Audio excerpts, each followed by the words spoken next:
რაც უფრო კმაყოფილი ხარ საკუთარი ცხოვრებით, მით უფრო გემრიელია საჭმელი.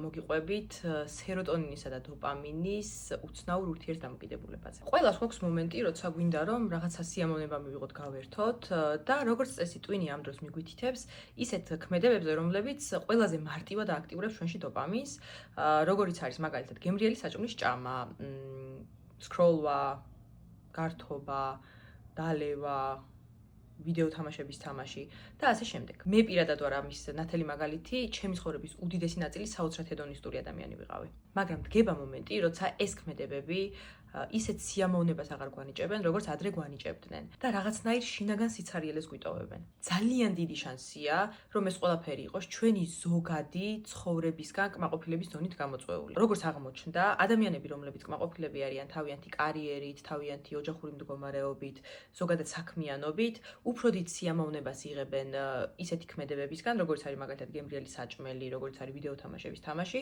ვიდრე ის ადამიანები, რომლებიც არ არიან ზოგადად კმაყოფილები თავიანთი ცხოვრებით. ამაზე პასუხისმგებელია სეროტონინი, რომელიც გამოიყოფა მაშინ, როცა ჩვენ რაღაც რთულ საქმეს ვაკეთებთ, რომლის შემდეგაც გვეუფლება საკუთარი თავით სიამაყის შეგრძნება. ანუ ის ჩვენში იწვევს გრძელვადიან ცხოვრებით კმაყოფილებას და ტკბობას.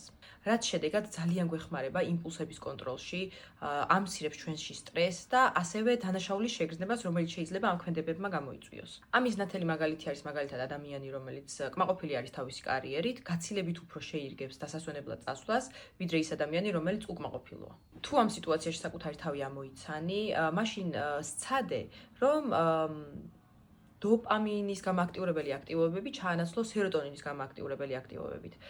არ არის აუცილებელი, რომ თავიდანვე რაღაცა ძალიან რთულს და სასწაულს მიახტე.